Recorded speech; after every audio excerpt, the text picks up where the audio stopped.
नमस्कार। इस वीडियो में आप सभी का स्वागत है। हम लोग कर रहे हैं क्लास 12 केमिस्ट्री का चैप्टर 4। पिछले वीडियो में जाना गया रासायनिक अभिक्रिया वेग के बारे में, यानी कि रेट ऑफ केमिकल इक्वेशन के बारे में, और इससे रिलेटेड जितनी भी चीजें थी सबके बारे में डिटेल से स्टडी किया गया, विस्तार से हमने चर्चा किया। इसके साथ ही साथ इससे रिलेटेड जो भी क्वेश्चन एनसीईआरटी में दे रखे हैं, इन सभी क्वेश्चनों को भी हमने हल कराया और बहुत ही सरल तरीके से हल कराया गया है। यदि आपने उसे नहीं देखा है तो प्लेलिस्ट में वीडियो है, जरूर देखें। यदि आप वीडियो को एक सीक्वेंस में देख रहे हैं तो आपको ये चैप्टर बहुत ही अच्छे से समझ में आ रहा होगा। बस आपको यही करना है कि सीक्वेंस में ही देखना है, और एनसीईआरटी में जिस तरह से टॉपिक सीक्वेंस में दिए हुए हैं उसी तरह से हम इस चैप्टर को लेकर के आगे बढ़ रहे हैं। और आज हम एनसीईआरटी का एक और नया टॉपिक स्टार्ट करेंगे इस चैप्टर से रिलेटेड, जो होगा क्या, रासायनिक अभिक्रिया वेग को प्रभावित करने वाले कारक। रासायनिक अभिक्रिया वेग को प्रभावित करने वाले कारक, इसके बारे में हम आज के वीडियो में डिटेल से स्टडी करेंगे। और इसके साथ ही साथ रासायनिक अभिक्रिया कोटि के भी बारे में जाना जाएगा कि अभिक्रिया कोटि क्या होती हैं। तो आपको वीडियो को पूरा देखना है, और यदि आप चैनल पर नए हैं तो चैनल को सब्सक्राइब कर लीजिएगा, बेल आइकन को प्रेस करके ऑल नोटिफिकेशन को सेट करना है और इसे अपने मित्रों में ज़्यादा से ज़्यादा शेयर कर देना है। तो शुरू कर देते हैं आज का सेशन। सबसे पहले हमने प्रीवियस सेशन में जाना है क्या, तो औसत वेग के बारे में और तात्कालिक वेग के बारे में। तो प्रीवियस सेशन में औसत वेग और तात्कालिक वेग के बारे में जाना गया है, और ये औसत वेग क्या होता है फिर से हम थोड़ा सा रिवाइज करेंगे, उसके बाद से हम आगे के टॉपिक को कंटिन्यू करेंगे। तो औसत वेग क्या कहा गया, औसत वेग। औसत वेग, तो औसत वेग में बताया गया था क्या कि माइनस का डेल्टा आर बटे में डेल्टा टी, या बराबर होता है क्या, तो प्लस का डेल्टा पी बटे में डेल्टा टी। ये होता है औसत वेग, जिसके बारे में हमने पहले बता रखा है। इसके साथ ही साथ तात्कालिक वेग बताया गया। तात्कालिक वेग ये क्या होता है, तो इसमें बताया गया क्या, अभिकारक के लिए माइनस का डी आर बटे में डी टी बराबर उत्पाद के लिए प्लस का डी पी बटे में डी टी। ये होता है तात्कालिक वेग, और इसके बारे में हमने प्रीवियस सेशन में विस्तार से वर्णन किया है, और यदि आपने इसे नहीं देखा है तो जरूर देखें। यहाँ पे हम आज का जो टॉपिक पढ़ेंगे वो क्या है, अभिक्रिया वेग को प्रभावित करने वाले कारक, यानी कि factor affecting the rate of reaction. ये है क्या, तो ऐसे कौन कौन से कारक है जो किसी भी रासायनिक अभिक्रिया के वेग को प्रभावित करते हैं। जैसे कि ताप द्वारा रासायनिक अभिक्रिया का वेग प्रभावित होता है। इसके साथ साथ सांद्रता द्वारा, सांद्रता को कम या अधिक किया जाए अभिकारक के, तब भी रासायनिक अभिक्रिया का वेग प्रभावित होता है। इसके साथ ही साथ यदि उत्प्रेरक का वहां पे प्रभाव है तो इसके द्वारा भी रासायनिक अभिक्रिया का वेग प्रभावित होता है। तो यहाँ पे हमें इस टॉपिक में सबसे पहला टॉपिक पढ़ना है सांद्रता में परिवर्तन। तो ये टॉपिक नंबर कौन सा हो जाएगा, तो टॉपिक नंबर हो जाएगा 4.2.1, और ये है क्या, तो सांद्रता में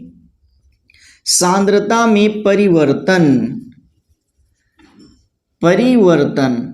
तो समझना है यहाँ पे, यदि किसी भी रासायनिक अभिक्रिया में अभिकारक की सांद्रता में परिवर्तन कर दिया जाए तब क्या होता है, तो रासायनिक अभिक्रिया के वेग जो है प्रभावित हो जाती है।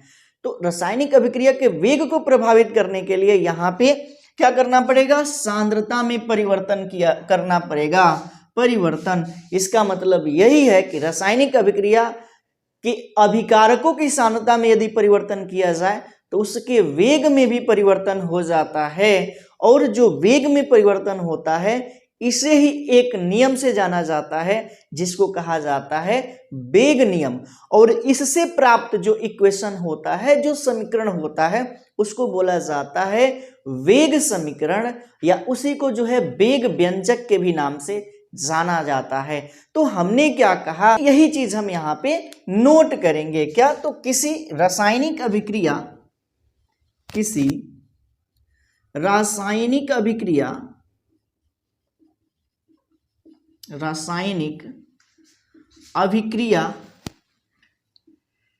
के अभिकारकों की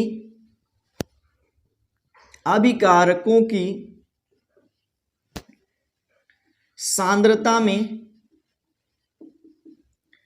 परिवर्तन कर देने से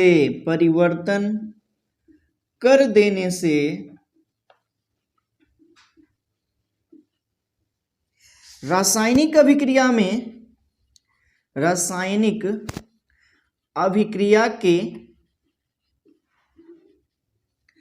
वेग में जो परिवर्तन होता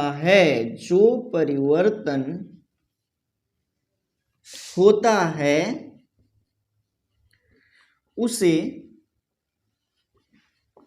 उसे वेग नियम कहते हैं। तो यहाँ पे सांद्रता में परिवर्तन का क्या मतलब है कि किसी रासायनिक अभिक्रिया के अभिकारकों की सांद्रता में परिवर्तन कर देने से रासायनिक अभिक्रिया के वेग में जो परिवर्तन होता है उसे ही वेग नियम कहते हैं। इसका क्या मतलब, शब्दों पे ध्यान देना है। हम अभिकारक की सांद्रता में परिवर्तन कर रहे हैं, उत्पाद नहीं। यहाँ पे हमें अभिकारक की ही सांद्रता में परिवर्तन करना है और इससे रासायनिक अभिक्रिया के वेग में परिवर्तन हो जाता है और इसे ही हम कहते हैं वेग नियम। क्या कहते हैं? वेग नियम।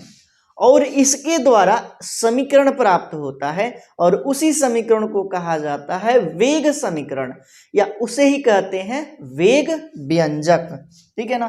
तो लिख देते हैं यहाँ पे, इसके द्वारा प्राप्त समीकरण को वेग समीकरण कहते हैं। इसके द्वारा प्राप्त समीकरण को क्या कहते हैं? वेग समीकरण कहते हैं, या इसे ही वेग व्यंजक भी कहते हैं। इसे ही क्या कहते हैं? वेग व्यंजक भी कहते हैं। तो ये बात आपको ध्यान रखना है। तो वेग समीकरण या वेग व्यंजक क्या होता है, इसके बारे में हमने जानकारी लिया। इसी चीज को अब हम यहाँ पे हेडिंग बना करके लेकर के चलेंगे। क्या? तो वेग समीकरण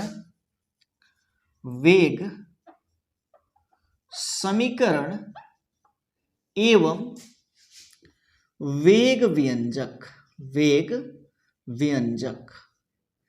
ठीक है? तो वेग समीकरण एवं वेग व्यंजक ये क्या होता है? अभी हमने बताया कि किसी भी रासायनिक अभिक्रिया में अभिकारकों की सांद्रता में परिवर्तन कर देने से रासायनिक अभिक्रिया के वेग में परिवर्तन हो जाता है और उसे ही कहा जाता है वेग नियम। और इससे प्राप्त जो समीकरण होता है उसे ही कहा जाता है वेग समीकरण या वेग व्यंजक। जैसे कि मान लेते हैं कि हमारे पास एक रासायनिक अभिक्रिया है, माना एक अभिक्रिया है, रासायनिक अभिक्रिया है। क्या है? तो ये रासायनिक अभिक्रिया को हम लिख रहे हैं capital A plus capital B gives capital C plus capital D। तो यहाँ पे हमने एक रासायनिक अभिक्रिया लिखा। अब इसके लिए हम क्या करेंगे? रस समीकरणीय गुणांक यानी कि स्टोइकोमेट्रिक गुणांक को प्रदर्शित करेंगे। तो इसके आगे हम स्मॉल a लगाते हैं, इसके आगे स्मॉल b, इसके आगे स्मॉल c और इसके आगे स्मॉल d। तो इस तरह से यहाँ पे स्मॉल a स्मॉल b क्या है? तो अभिकारक A एवं अभिकारक B का स्टोइकोमेट्रिक गुणांक है। उसी प्रकार से यहाँ पे स्मॉल c और स्मॉल d क्या है? तो उत्पाद C एवं D के लिए स्टोइकोमेट्रिक गुणांक है। तो यही चीज हम यहाँ पे लिख देते हैं। यहाँ small a small b small c एवं स्मॉल d संतुलित रासायनिक समीकरण के लिए स्टाइकियोमेट्रिक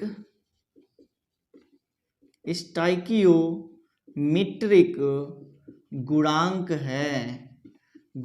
है। और यहाँ पे कैपिटल ए व कैपिटल बी क्या है, तो अभिकारक है। और यहाँ पे कैपिटल सी व कैपिटल डी क्या है, तो कैपिटल डी जो है उत्पाद है रासायनिक अभिक्रिया के लिए। तो जो चीजें इस रिएक्शन में दिया था उसको हमने इंडिकेट कर लिया। अब हम जानेंगे किससे, तो वेग नियम से।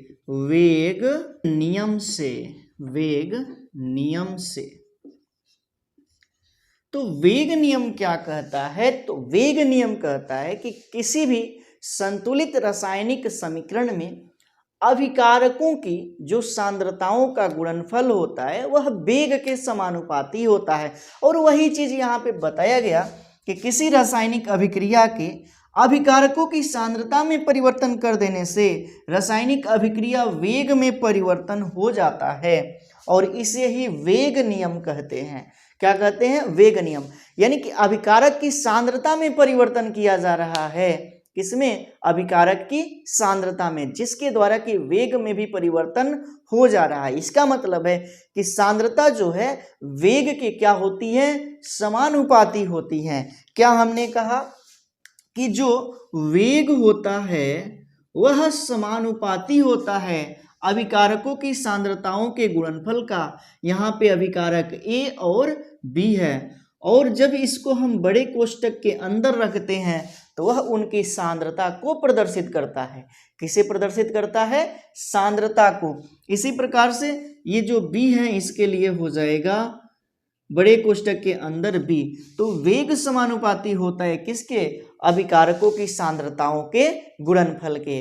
अब बात करेंगे कि यहाँ पर ए तथा बी क्या है, तो अभिकारक है, और इनकी सांद्रताओं को प्रदर्शित किया जाता है। और ये सांद्रता तो प्रदर्शित कर रहे हैं, लेकिन ठीक ठीक सांद्रता प्रदर्शित कर रहे हैं, तो हम इसकी जानकारी इस स्टाइकियोमेट्रिक गुणांक से नहीं कर सकते हैं, क्योंकि यहाँ पे जो मानक बेस पे जो होता है वह जैसे कि आदर्श बेस के लिए थ्योरेटिकल लिया जाता है, लेकिन वही जब प्रायोगिक स्थिति होती है तो इसके लिए यहाँ पर अभिकारक ए के लिए गुणांक स्मॉल ए है, अभिकारक बी के लिए स्टाइकियोमेट्रिक गुणांक स्मॉल बी है, और उत्पाद सी के लिए स्टाइकियोमेट्रिक गुणांक सी है, और उत्पाद डी के लिए स्टाइकियोमेट्रिक गुणांक क्या है, डी है। और इनके लिए यदि प्रैक्टिकली देखते हैं तो ये इसी रेशियो में प्राप्त नहीं होते हैं।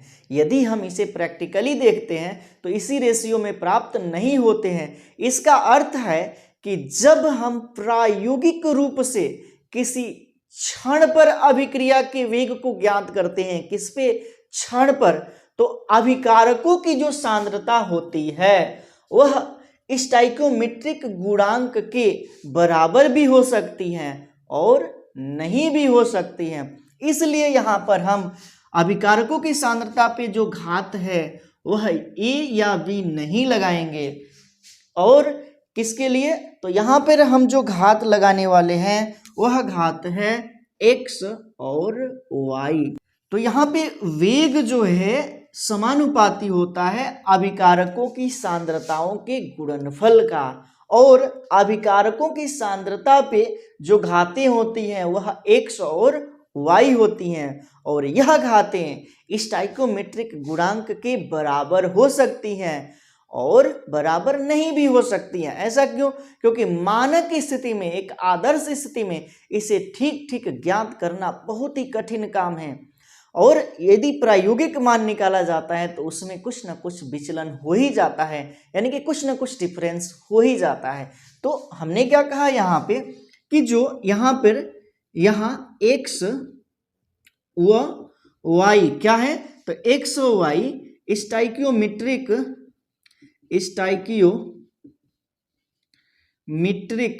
गुणांक के बराबर भी हो सकते हैं या बराबर नहीं भी हो सकते हैं, नहीं भी हो सकते हैं। तो यहाँ पे सीधा सीधा हमने जो भी इसका प्रायोगिक स्थिति था उसको भी बताया। डायरेक्ट इसको बता देते हम कि क्या मतलब x और y स्टोइकोमेट्रिक गुणांक के बराबर हो भी सकते हैं और नहीं भी हो सकते हैं। इसका कारण क्या है? तो वही बताया गया कि जब आदर्श स्थिति होती है, मानक स्थिति होती है, तो वहाँ पे यह जो होता है घात वह स्टोइकोमेट्रिक गुणांक के तो बराबर होता है, लेकिन जब प्रायोगिक स्थिति आती है, एक क्षणिक समय के लिए जब वेग ज्ञात किया जाता है, किसी भी रासायनिक अभिक्रिया का एग्जैक्ट टाइम के लिए वेग ज्ञात किया जाता है, तो उस समय जो है यह जो घातें होती हैं वह स्टोइकोमेट्रिक गुणांक के बराबर भी हो सकती हैं और बराबर नहीं भी हो सकती हैं। इसलिए इसके सांद्रताओं के घातों को x और y के रूप में हमने प्रदर्शित किया। चीजें समझ में आ गई होंगी। अब हम आगे बढ़ेंगे और यहाँ पे जो है इसी वेग को आगे बढ़ाएंगे।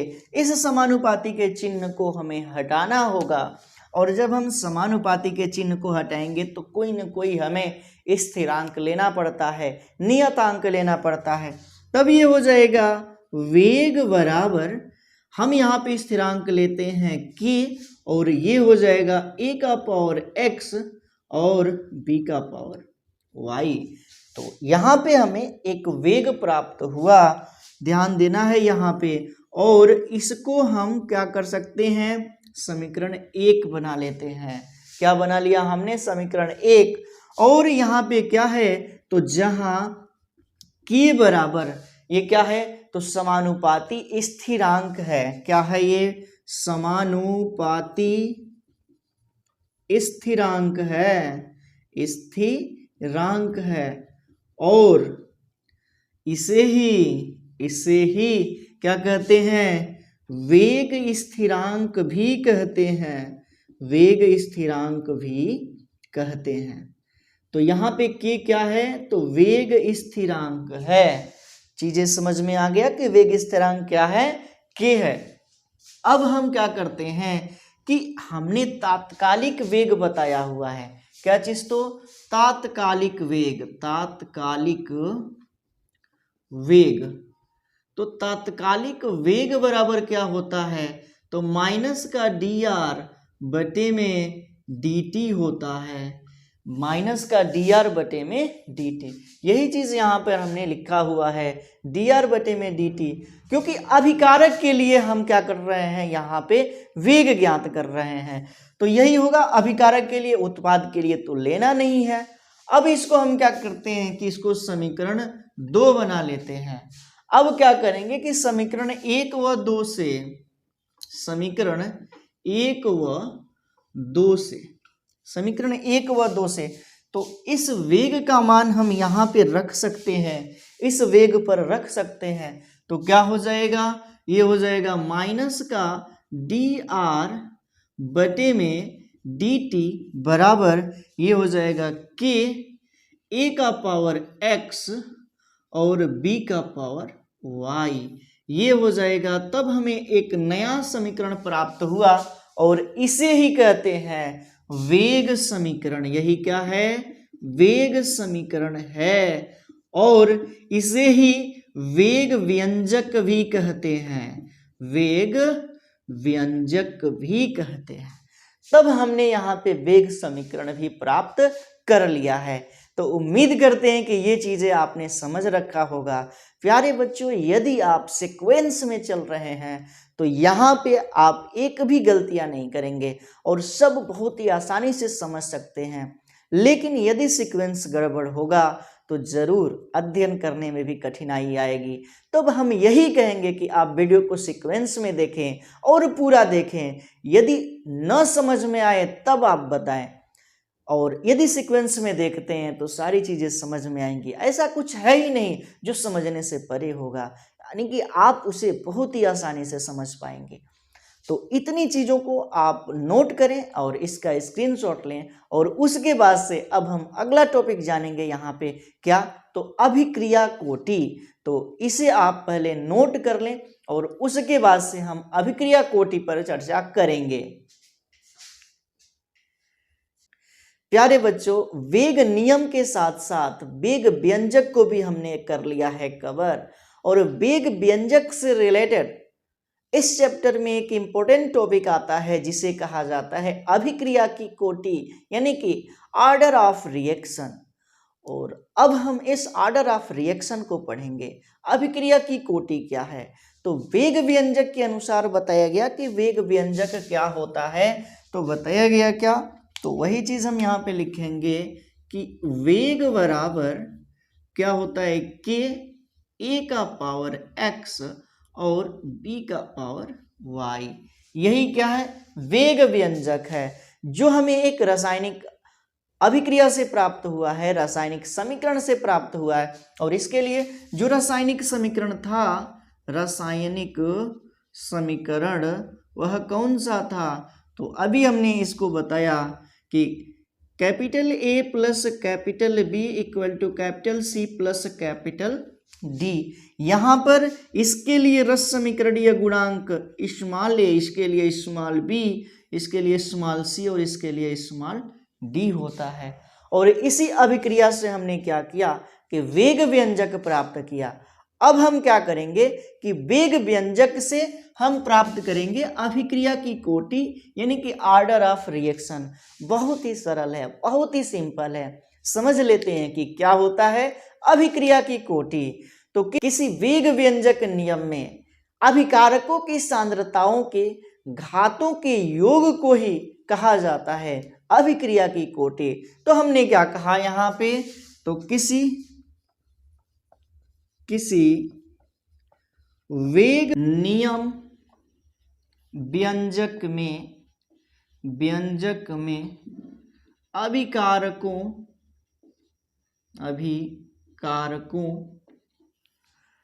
की सांद्रताओं, यहाँ पे अभिकारक की सांद्रता का क्या मतलब, ये अभिकारक है और इनकी सांद्रता को हम किसमें, बड़े कोष्ठक में व्यक्त करते हैं। किसमें, तो बड़े कोष्ठक में व्यक्त करते हैं। तो किसी वेग नियम व्यंजक में अभिकारकों की सांद्रताओं के घातों, यहाँ पे घात क्या है, एक्स व वाई के योग को ही क्या कहते हैं, वेग अभिक्रिया की कोटि कहते हैं। अभिक्रिया की कोटि कहते हैं। तो यहाँ पे किसी भी वेग नियम व्यंजक में अभिकारकों की सांद्रताओं के घातों के योग को ही अभिक्रिया की कोटि कहते हैं। यानी कि ये जो घात है ना, इन्हीं के योग को अभिक्रिया की कोटि कहते हैं। और अभिक्रिया की कोटि को n से प्रदर्शित करते हैं, तब अभिक्रिया की कोटि हो जाएगा अभिक्रिया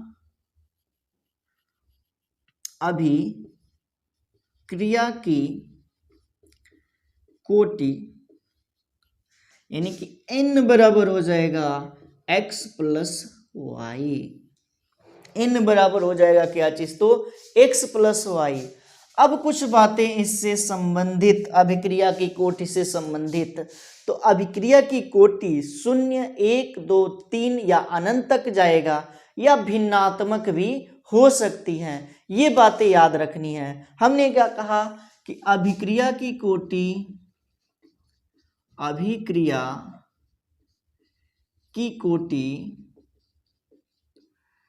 0, 1, 2, 3 डॉट डॉट डॉट या भिन्नात्मक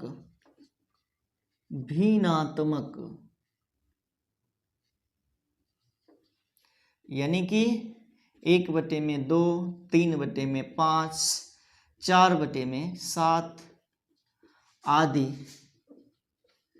भी हो सकती हैं, भिन्नात्मक भी हो सकती है। तो अभिक्रिया की जो कोटि है वह 0, 1, 2, 3 या भिन्नात्मक जैसे कि बटे में भी हो सकती हैं। ये बातें याद रखनी है। अब और कुछ बातों पे हम चर्चा करेंगे। यहाँ पे कोई भी रासायनिक अभिक्रिया हो उसको दो तरह से जाना जाता है। एक को कहते हैं प्राथमिक अभिक्रियाएं और दूसरे को बोला जाता है जटिल अभिक्रियाएं। अब इस पर चर्चा करेंगे कि प्राथमिक अभिक्रियाएं क्या होती हैं और जटिल अभिक्रियाएं क्या होती हैं। तो सबसे पहले प्राथमिक अभिक्रियाओं के बारे में जाना जाए। प्राथमिक अभिक्रियाएं ये क्या होती हैं? तो वे रासायनिक अभिक्रियाएं जो एक ही चरण में कंप्लीट हो जाती हैं। बहुत सारी ऐसी रासायनिक अभिक्रियाएं हैं जो कि एक ही चरण में कंप्लीट होती हैं, एक ही बार में पूर्ण हो जाती हैं। ऐसी रासायनिक अभिक्रियाओं को प्राथमिक रासायनिक अभिक्रियाएं कहा जाता है। तो यही चीज लिखा जाए यहाँ पे, यह अभिक्रियाएं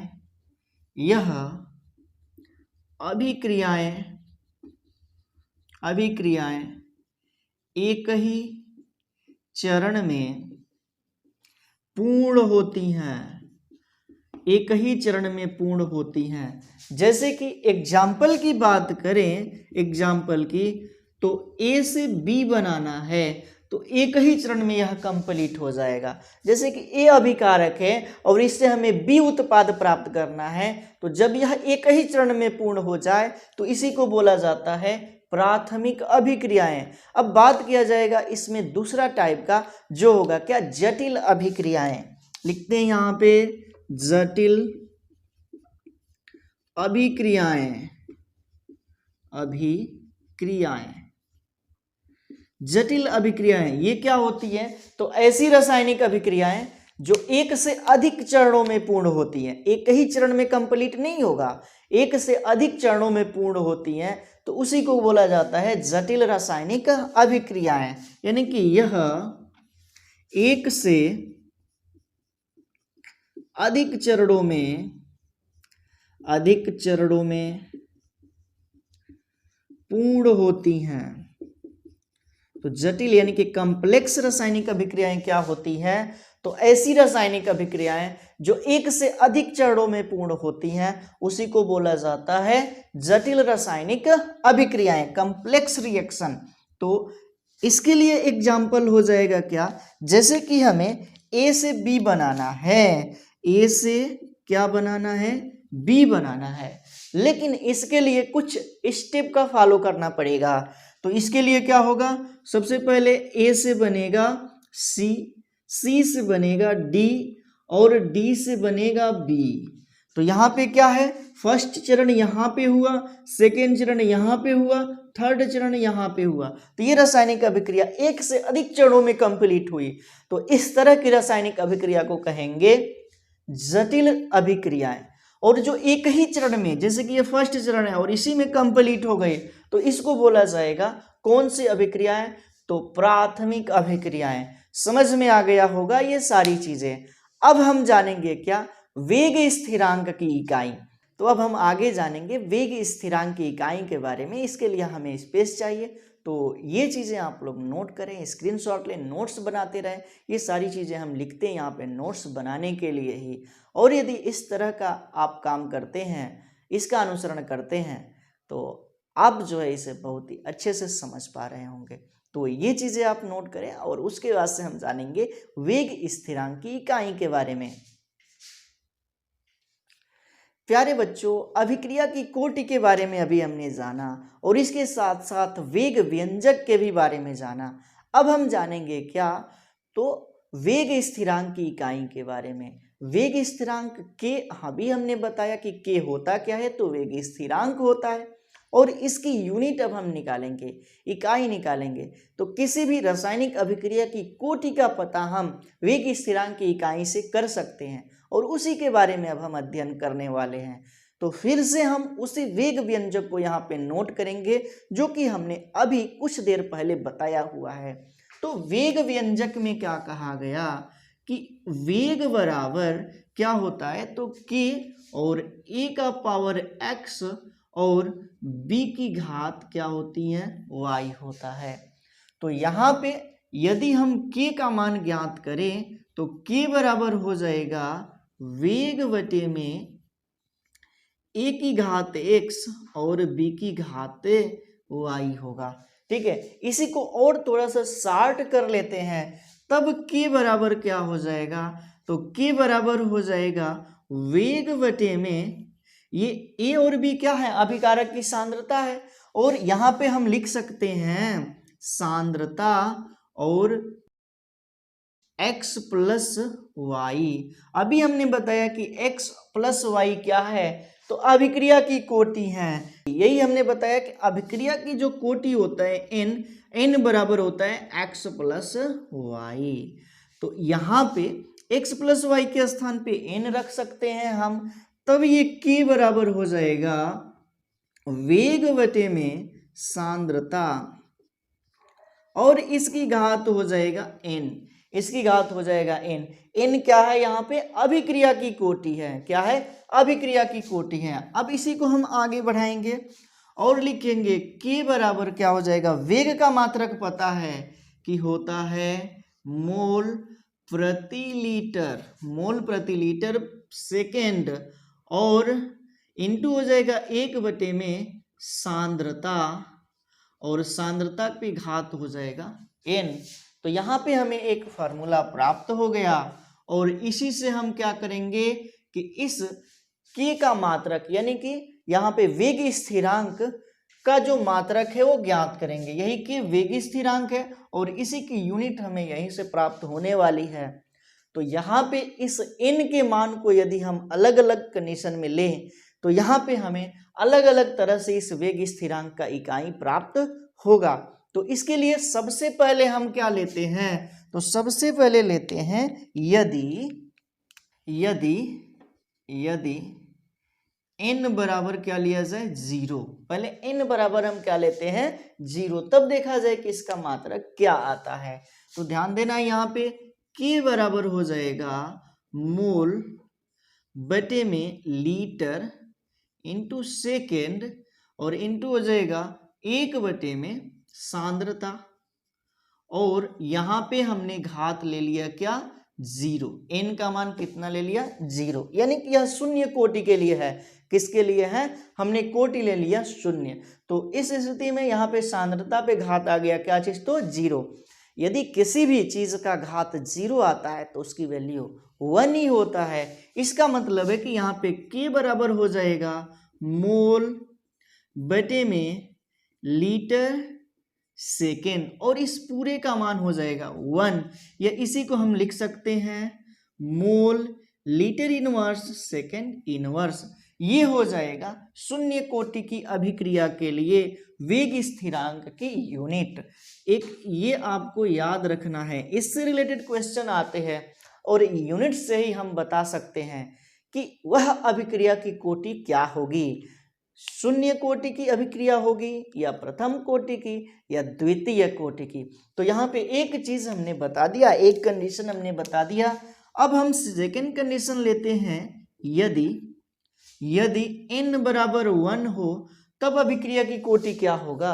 तो n बराबर 1 के लिए तो फिर से यही हम चीज लेंगे और इसी से जो है k का मान ज्ञात करेंगे। ठीक है, यानी कि वेग स्थिरांक की इकाई ज्ञात करेंगे। ठीक है ना, वेग स्थिरांक की इकाई। तो ध्यान देना यहाँ पे k बराबर हो जाएगा मोल बटे में लीटर इंटू सेकेंड, और ये इंटू हो जाएगा क्या, 1 बटे में सांद्रता, और सांद्रता पे घात है n, और n का मान हमने क्या रखा, 1 रखा।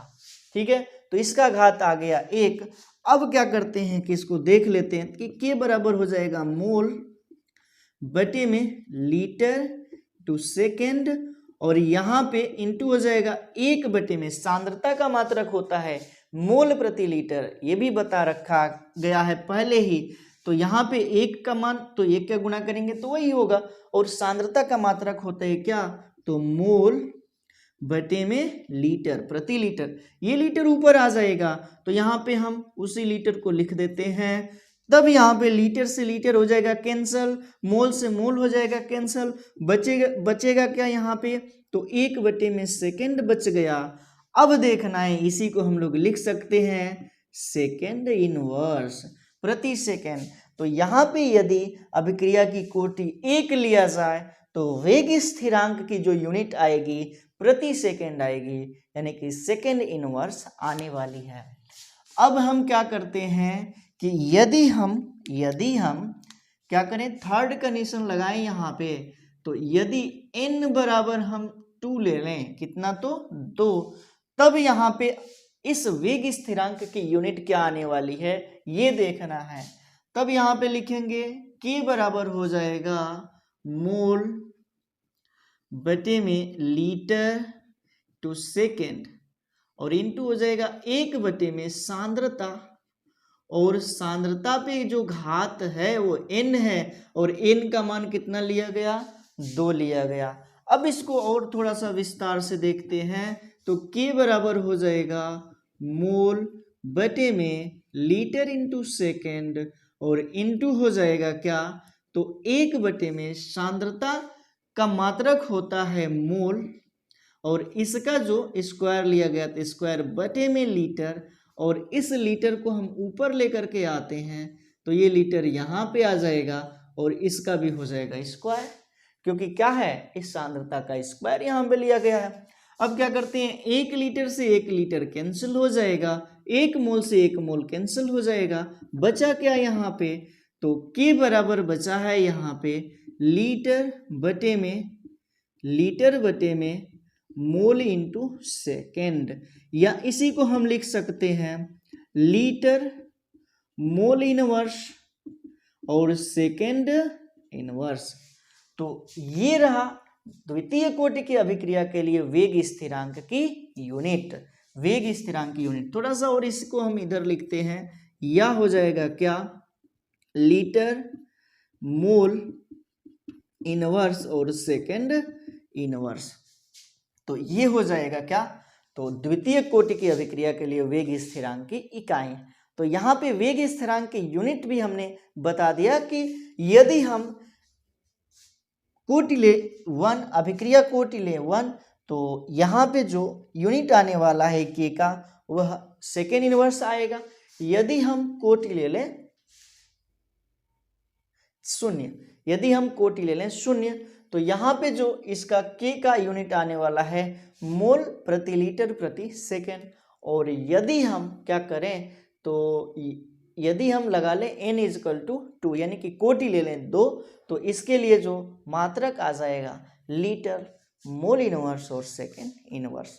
तो इसी से रिलेटेड एनसीईआरटी में एग्जाम्पल दे रखे हैं, और उसी एग्जाम्पल को अब हम हल करेंगे। और ये चीज़ें आप लोगों ने समझ लिया, इसका स्क्रीनशॉट लें और नोट्स बनाते रहें। प्यारे बच्चों, अभी हमने जाना वेग व्यंजक के बारे में, और इसके साथ ही साथ अभिक्रिया की कोटि के बारे में, और इसके साथ ही साथ जाना गया वेग स्थिरांक की इकाई के बारे में। यदि हमें वेग स्थिरांक की इकाई ज्ञात है तो इससे हम क्या कर सकते हैं कि अभिक्रिया की कोटि के बारे में किसी भी क्वेश्चन में पता कर सकते हैं। और इससे रिलेटेड नीट में या अन्य कॉम्पिटिटिव एग्जाम में कई बार क्वेश्चन पूछा जा चुका है, और बहुत ही सरल तरीके से हम इन यूनिटों को देख करके, इकाई को देख करके हम अभिक्रिया की कोटि के बारे में पता कर सकते हैं। और इसी से रिलेटेड बुक में जो है एनसीईआरटी की किताब में कुछ उदाहरण दे रखे हैं, और उसी उदाहरणों को अब हम हल करेंगे, जिसमें कि पहला उदाहरण दे रखा है वो है क्या, तो 4.3, और ये क्या कह रहा है कि उन अभिक्रियाओं की कुल कोटि की गणना कीजिए जिनका वेग व्यंजक है। क्या है वेग व्यंजक, तो इसमें क नंबर पे आता है क्या, तो के ए की घात 1 बटे में 2 इंटू बी की घात 3 बटे में 2, और ख नंबर पे आता है क्या, वेग बराबर के ए की घात 3 बटे में 2 इंटू बी की घात -1। और इसी की अभिक्रिया की कोटि बताना है कि क्या होगा अभिक्रिया की कोटि। तब हमें पता है, ज्ञात है क्या चीज, तो ज्ञात है वेग व्यंजक, वेग व्यंजक।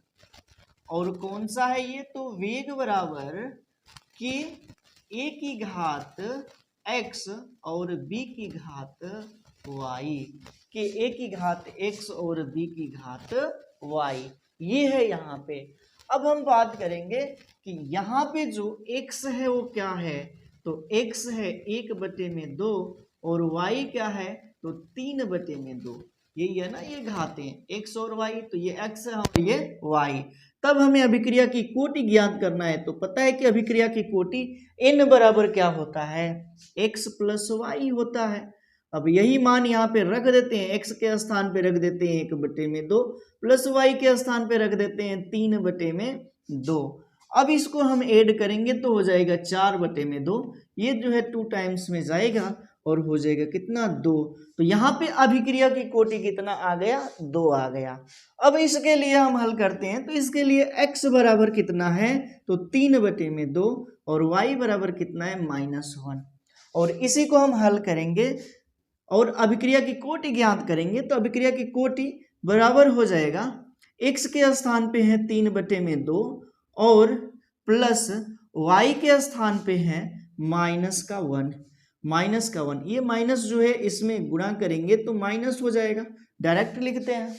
और देखा जाए यहाँ पे तो एलसीएम लेते हैं तो 2 हो जाएगा, तो यहाँ पे 3 - 2 होगा तो इक्वल टू हो जाएगा 1/2।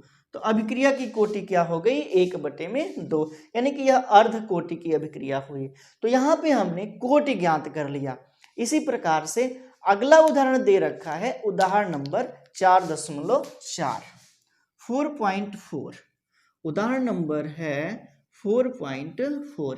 ये क्या कह रहा है कि निम्नलिखित वेग स्थिरांकों से अभिक्रिया कोटि की पहचान कीजिए।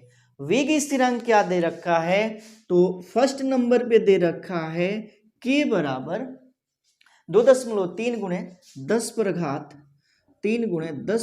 -5 और इसके लिए मात्रक दे रखा है लीटर, मोल इनवर्स और सेकेंड इनवर्स। और सेकेंड के लिए क्या दे रखा है, तो सेकेंड के लिए दे रखा है k बराबर 3 × 10⁻, k बराबर 3 × 10⁻³ -4 और ये क्या है, तो सेकेंड इनवर्स है। ये क्वेश्चन में दे रखा है। अब हमें क्या करना है कि बताना है कि अभिक्रिया की कोटि क्या होगी, अभिक्रिया की कोटि की पहचान करना है। तब हमने बताया हुआ है कि यदि यूनिट्स पता है तो इससे हम अभिक्रिया की कोटि की गणना कर सकते हैं, पहचान सकते हैं कि अभिक्रिया की कोटि क्या होगी। तो यहाँ पे देखना है कि अभिक्रिया की कोटि क्या होगी, तो ये यूनिट किस में आ रहा है, तो देखा जाए litre, mole inverse, second inverse. देखा जाए इसमें कहाँ है, litre, mole inverse, second inverse, और ये कोटि कौन सा है, 2। तो इसके लिए अभिक्रिया की जो कोटि हो जाएगा वो क्या हो जाएगा, तो 2 हो जाएगा। तो कोटि हमें पता चल गया कितना है इसके लिए, तो कोटि है 2। केवल हम यूनिट देखेंगे और हमें कोटि पता चल जाएगा। तो यही है यहाँ पे मेन विशेषता इसकी, और यहीं से क्वेश्चन पूछे जाते हैं। और ये क्वेश्चन उतना जटिल नहीं होते हैं, केवल यूनिट्स याद है तो आप जो है इस क्वेश्चन को बहुत ही सरल तरीके से हल कर लेंगे।